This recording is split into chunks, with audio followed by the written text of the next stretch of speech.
Channel دیکھ رہا تھا، اس میں ایک عالم دین بعض اعمال بتا رہا تھا، خصوصاً رزق و روزی کے لیے نا، رزق و روزی کے لیے۔ اچھا، یہ کچھ لوگ جو چینل چلاتے ہیں وہ اپنے اس چینل کو زیادہ سے زیادہ جو ہے نا وہ پرکشش بنانے کے لیے، تاکہ اس کے میرے گاہک میں جو ہے نا وہ اضافہ ہو، زیادہ سے زیادہ لوگ، جتنے زیادہ لوگ پڑھیں گے اتنا ہی وہ چینل والے کو وہ فائدہ ہوتا ہے۔ اچھا، اس لیے بھی بعض موضوعات کا انتخاب کرتے ہیں۔ اچھا، اب اس کا مطلب یہ نہیں کہ اب اس کا مقصد جو بھی ہو، لیکن اگر وہ اس میں کوئی صحیح روایت بیان کرتا ہے تو اس سے پھر ہم کو بھرپور استفادہ کرنا چاہیے۔ ایک عرب عالم دین عمل بتا رہا تھا، جو آدمی یہ عمل کرے گا وہ جیسے جیسے بس دیکھتے ہی دیکھتے جو ہے نا وہ دولت کی ریل پیل ہو جائے گی، کھیلنے لگو گے، سنبھالی نہیں جائے گی، وہ پھر زیادہ سے زیادہ اس کو دلچسپ بنانے کے لیے وہ اپنے طرف سے الفاظ کا استعمال کرتے ہیں۔ نیچے ایک بندے کا بڑا سخت منفی قسم کا جو ہے وہ تبصرہ تھا، کہا کہ یہ اس قسم کے جو ہے نا وہ لفظ بتایا کریں، اس لیے کہ لوگ ان پر عمل کر کے ان کی دعا قبول نہیں ہوتی۔ مثلا یہ دعا پڑھو گے تو جو ہے نا تمہارے رزق و روزی میں اضافہ ہو جائے گا، بے روزگار ہو تو ہفتہ نہیں لگے گا، اور بہت جو ہے نا پرکشش نوکری تمہیں مل جائے گی۔ وہ کئی گھنٹے وہ پڑھتا ہے، کئی ہفتے پڑھتا ہے، مہینے پڑھتا ہے، وہ اس کی مشکل حل نہیں ہوتی، وہ پھر خدا پر بدظن ہوتا ہے۔ بڑے سخت توہینآمیز الفاظ میں کہا کہ اس طرح کے اعمال مت بتایا۔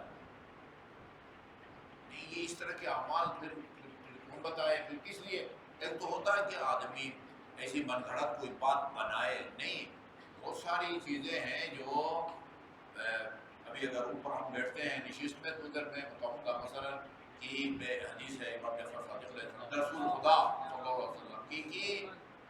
20 چیزوں کے لیے بتایا ہے کہ یہ جو ہے نا ان کی وجہ سے انسان کے گھر میں فقر آتا ہے، غربت آتی ہے، اور بعد میں فلاں فلاں فلاں کام جو کرے گا تو اس کو اللہ تعالیٰ وسعت رزق جو ہے نا وہ، جیسے غسل الیدین، یعنی دونوں ہاتھوں کو کھانے سے پہلے اور کھانے کے بعد، غسل الیدین بعد الاکل و قبل الاکل ینفی الفقر، کھانے سے پہلے بھی اور کھانے کے بعد بھی، جو ایک ہاتھ کو نہیں، بعض علاقوں میں نا یہ 4 انگلیاں یوں یوں یوں، تاکہ جو ہے نا ان میں اگر کوئی جراثیم ہو تو خود پاک ہو جائے، نہیں، غسل الیدین، بے شک کھانے کے لیے آپ بائیں ہاتھ کو استعمال نہیں کرتے، دائیں ہاتھ سے کھاتے ہیں، لیکن کھانے سے پہلے بھی اور کھانے کے بعد بھی دونوں ہاتھوں کو جو ہے نا دھونے کا حکم ہے۔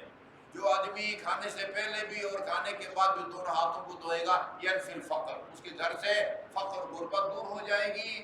اور جو اعمال فقر کے باعث بنتے ہیں وہ جو 20 میں سے ایک، ان میں سے ایک یہ ہے کہ آدمی کھانے سے پہلے دونوں ہاتھوں کو نہ دھوئے، یعنی دھونے سے رزق و روزی میں اضافہ ہوتا ہے، نہ دھونے، اس دھونے کے ترک کرنے کے نتیجے میں فقر آتا ہے۔ 20 اعمال کی طولانی فہرست میرا جی چاہتا تھا ترجمہ کر کے ادھر کہیں آویزان کر دیں۔ 20 جو ہے نا وہ اعمال ہیں کہ ان کی وجہ سے فقر آتا ہے، اور آخر میں اس کام سے جو ہے نا وہ رزق و روزی میں اضافہ ہوتا ہے۔ بات کو تو ہم بیان کر چکے ہیں، صلہ رحیم بھی اس میں ایک آتا ہے۔ اچھا جی، وہی دونوں ہاتھوں کو دھونا ہے۔ اچھا، آذان جب ہو رہی ہو تو ساتھ ساتھ پڑھنا، ان کو پڑھنا نا، اگر آپ کو سنائی دے رہی ہے آذان کی آواز، اللہ اکبر کے ساتھ اللہ اکبر، اشہد ان لا الہ الا اللہ کے ساتھ اشہد ان لا الہ الا اللہ، اس کو عربی میں حکایت کہتے ہیں، حکایت، ساتھ ساتھ نقل اتارتے جاؤ، اس سے رزق و روزی میں اضافہ ہوتا ہے۔ بھئی آذان کے جمروں کو دہرانے کا رزق و روزی سے کیا واسطہ تعلق ہے؟ وہ میں کہوں گا رسول خدا سے پوچھو، باقی جو ہے نا وہ اس پر وہ عمل کرو۔ ضروری نہیں ہے کہ وہ تعلق جو ہے نا ہمیں سمجھ بھی کہیں سمجھ میں آتا ہے، کہیں سمجھ میں نہیں آتا ہے، یار دنیا میں اور بہت ساری باتیں بھی آپ بائی آرڈر مانتے ہیں نا، لہٰذا اس رسول کے فرمان کو بھی بائی آرڈر مانے، ٹھیک ہے۔